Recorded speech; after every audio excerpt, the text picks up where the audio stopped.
Good morning all. Chapter 6 रा की बातें, रा का विभिन्न रूप। बच्चों, आज हम रा के विभिन्न रूप के बारे में जानेंगे।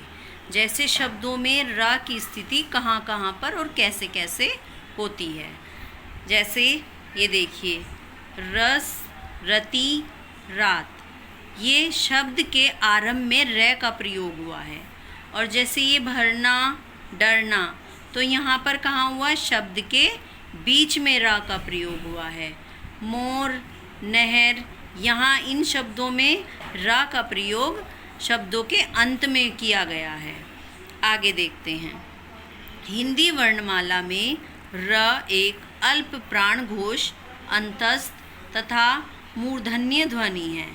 इस व्यंजन की विशेषता है कि यह मात्रा के रूप में दूसरे व्यंजन से जुड़ता है। स्वर रहित रा को क्या कहते हैं हम? रेफ। स्वर रहित रा को व्याकरण की भाषा में रेफ कहते हैं। जब यह दो वर्णों के बीच में आता है तो यह अपने आगे वाले वर्ण के ऊपर लग जाता है। जैसे देखिए, ध, र, म, ये ऐसे अपने आगे वाले वर्ण के ऊपर लग गया। जैसे आगे ध के आगे वाला वर्ण हो गया म, यह रे म के ऊपर लग गया तो बन गया धर्म। क, र, म, कर्म। अब यहाँ पर कर्म में क के आगे वाला वर्ण म हुआ तो यह रे म के ऊपर लग गया। नेक्स्ट, यदि आगे वाला वर्ण मात्रा युक्त होता है तो र उस आगे वाले वर्ण की मात्रा में जुड़ता है। जैसे प्र, आ, चा, आ, र, या, प्राचार्य। तो इसको हम ऐसे लिखेंगे प्रा, चा, और जब यहाँ पे आगे वाली मात्रा में यह यहाँ पे जुड़ जाता है, प्राचार्य। ऐसे ही ये है हर्षित, तो यहाँ पर ये रै शय पे जो मात्रा आई है उसके साथ जुड़ जाएगा। अब देखते हैं स्वर सहित रै, पदेन, उसको बोलते हैं पदेन। र से पहले यदि स्वर रहित व्यंजन हो तो यह अपने पहले वाले वर्ण के साथ अर्थात स्वर रहित व्यंजन के साथ जोड़ा जाता है और इसके उस व्यंजन के पैर में लगने के कारण इसे व्याकरण की भाषा में पदेन कहा जाता है। अब इसके उदाहरण देखते हैं। जैसे क, ये यहाँ पर क के यहाँ पर रा कहाँ लगेगा? ये का के पैरों में, तो यहाँ इस रा को हम बोलेंगे पदेन।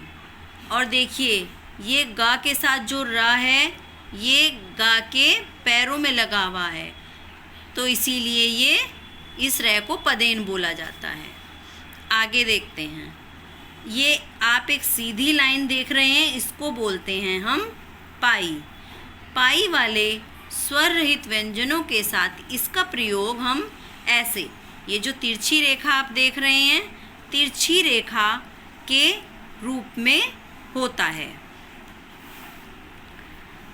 जैसे देखते हैं, जैसे हमने ये एक सीधी लाइन खींची, इसको हम पाई बोलते हैं, और उसमें अगर हम रै का प्रयोग करेंगे तो उसके साथ हम ये एक तिरछी रेखा बनाएंगे, तो ये हमारा पाई के साथ रै जुड़ जाएगा। जैसे ग प्लस र, अब इसको हमने ग के साथ जोड़ दिया, ये बन गया ग्र।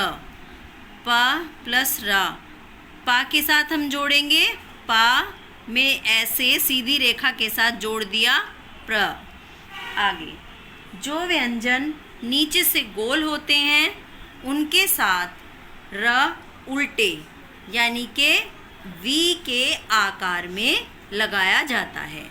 जैसे नीचे से देखिए, ये टा नीचे से गोल होता है, इसके साथ हम र कैसे लगाएंगे? उल्टे वी के रूप में, ऐसे। ठीक है। ऐसे ही हमारा नीचे से गोल होता है ड, ड के साथ हम र लगाएंगे, ये भी हम उल्टे आकार का लगाएंगे वी शेप में। और इसकी कुछ महत्वपूर्ण बातें भी हैं, जैसे दा के साथ अगर हम रा का प्रयोग करते हैं तो देखिए दा के साथ हम र का प्रयोग कैसे करेंगे, ये दा के इधर नीचे वाले यहाँ लगाएंगे। और हा के साथ रा का प्रयोग, हा के साथ रा का प्रयोग कुछ इस प्रकार होगा, जैसे कि ये हा है और ये इस गोल रूप में होगा। ता और श के साथ रा का प्रयोग कैसे करेंगे हम, देखिए ता के साथ अगर हम रा का प्रयोग करते हैं तो ऐसे बन जाएगा ये त्र। और अगर शा के साथ हम रा का प्रयोग करते हैं तो ये बन जाएगा श्र।